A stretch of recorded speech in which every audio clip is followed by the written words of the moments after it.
Hello everyone, welcome to this week's weekly update for Stash-tember. Each week, last week was my first video, but each week when I do this, I'm going to keep one whip kind of to myself. I'm not going to share it, and that's going to be my next week's finished object. So you haven't seen this one before. The reason I want to do something like that is because I don't want to keep on sharing the same thing over and over again. So I'll share my whips, but I am going to kind of keep one back, the one that I'm the closest to completing, so that I'm sharing something fresh every week. Because I don't have any new whips, I'm gonna keep those to myself, and it's just going to be a completed object weekly update this week. So over here in this corner, I have my completed object. I made a stash blanket, and let me just show this to you. Okay, so let's see if I can get it so that I can show you the most of this blanket. This was made with almost completely acrylic yarns, with the exception of the velvet, which I believe is a polyester. And unlike the other corner-to-corner stash blanket that I've made, this one did have a theme, so I tried to stick with a theme. Let's see if I can just drape this over so that you can see it while I chat. So let's see if we can put this down a little more. There we go. So the other stash blanket that I've made previously, I did it with the magic ball method, and I didn't have any rhyme or reason for my colors. I just tied them together and just kept working. So there was color changes in very random spots. And while I liked that, I wanted to do something a little different for this one, and I wanted to plan out my colors to try to give it a little bit of a theme. And I also wanted to do a count pattern. So I don't know how to really word that, but essentially I have 5 rows of one, 3 rows of another, 1 row, and then so it's 5, 3, 1, 5, 3, 1, all the way throughout the blanket. And I did that because I had various amounts of certain colors. So for ones that I had full skeins or almost full skeins of, I wanted to do like a 5 row in the center of the blanket. Like you can see that large section of blue, the large section of pink. I had a lot of those colors. So I just wanted to work it up and see how it looked together. So the color theme was blues, pinks, and greens for the most part. There are some other colors that I kind of threw in there. The border is done in a yellow. And I really like the way that it turned out. For the most part, I didn't have any issues with running out of my yarn, except for in one spot where I ended my yarn in the dead center. And instead of frogging the rows, I just decided to tie in my other color and continue.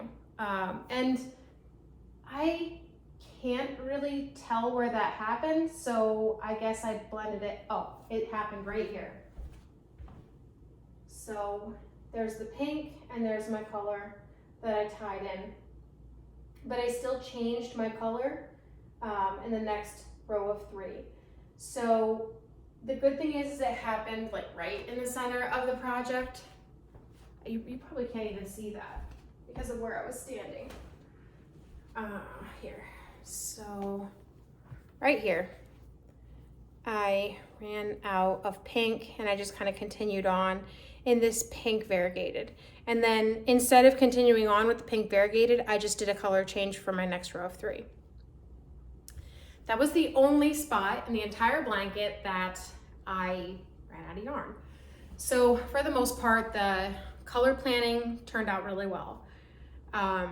Excuse my ends. I still have ends to tie in, but it's still finished. I don't have time for tying in ends. So because blankets. Now I still have a lot of acrylic yarn that needs to become a blanket. For the most part, I don't wear acrylic, or I don't like to wear acrylic. If I'm going to wear acrylic, I want it to be like maybe a granny square jacket or cardigan or something that has enough of a meshy feel where I don't get too hot. So the rest of my acrylic is either destined to be a blanket or something like that. I'm not really going to be making a whole lot of completed wearable items with my acrylic yarn.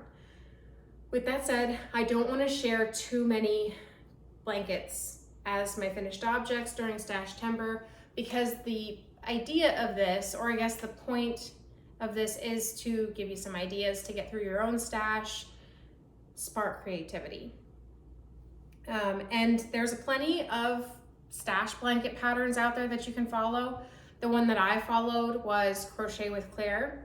I didn't watch the full video. I just, I figured out what she was doing quite quickly, and I used her opinion for my border, and I used, not her opinion, but I used her border technique, and I used her decrease increase technique for the corner to corner, because I've never done a corner to corner before I've made these blankets. So I will make sure that if I'm wrong about that YouTube name, that I pop it somewhere over here. But yeah, Crochet with Claire. I'm not quite sure what the name of the video was, but I will share it. And this blanket it worked out pretty quickly, to be honest. The one thing that I like about these blankets is, number one, it's great to get through your stash when you have a ridiculous amount of yarn like I do. And also it's very meditative, relaxing to make these blankets. I can easily make these blankets while I'm watching TV or I'm talking, and I can get up in the middle and know exactly where I left off. So it's really good for I don't know what you want to call it, but casual daily crochet project where you don't have to think too much. And for this one, I think part of the reason it went by so quickly is because I planned out my colors. So I planned out my colors, I put them in a basket, and I just, kept my blanket in the basket and the colors in the basket. And when I ran out of colors, I went back upstairs to my, my crates, and I pulled out more of those colors, and I continued on. So I knew that I wanted pinks, blues, purples, yellow, green. I wanted to keep to those colors. I used some grays and things like that to break up the dark and light here and there. And I used some velvet yarn for texture. Because the first one that I made, my daughter loved the velvet yarn, and she's like, why isn't there more velvet yarn in this? So I decided to throw a little bit more velvet into this one for a little bit of texture. And I think overall it turned out really well. I would say I didn't weigh this, and I obviously don't know how many skeins exactly it took me to make this blanket, but I would say 5 to 6. Maybe that's a little conservative, but I would say 5 to 6. I guess I could weigh it, but I really don't know. I think that if you can fill a basket with your yarn scraps, like I could, you got enough yarn. So, I haven't decided what I'm doing with this. Like I said, I have plenty of acrylic that needs to become a blanket at some point. I'm not going to keep them all. I might gift them or sell them. And I don't know. I don't know how many people I know personally would really enjoy these blankets. They're a very unique style. So if you don't like those random colors, you probably won't like the stash blankets, but I like them. I know there's people out there that really like them. So I'm not sure how many I'll gift, but most of those will probably be sold. when I went through my stash for my acrylics, I realized how much I really, really love blue. If you asked me what my favorite color was before I started going through my colors in my stash, I don't think blue would have been it, but I had a lot of shades of blue. And I probably would have told you purple if you would have asked me what my favorite color is. But outside of the purple that's in this blanket and the purple that's in my mesh sweater, I don't have that much more purple. I have one like medium dark lavender purple, which is a full skein that is acrylic. But that's it. I would have told you purple for sure if you would have asked me what my favorite color was, but I have so much blue. So I'm not really sure why I have so much blue, but I have a lot of blue.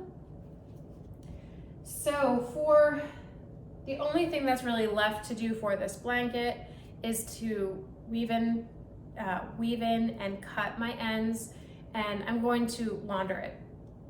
So if you are interested in buying, or you know someone who's interested in buying a full scrap blanket, any of mine that I end up posting for sale will be laundered before I purchase them, just in case you were wondering. All of my yarn has been kept in a nice and tidy tote. It hasn't been collecting dust or anything like that, but because they're stash blankets, I just feel like the best thing to do if I'm going to sell them is to launder them first. So that'll be taken care of. If you're interested or you know someone who's interested, I'll probably be posting them up for sale at the end of the month.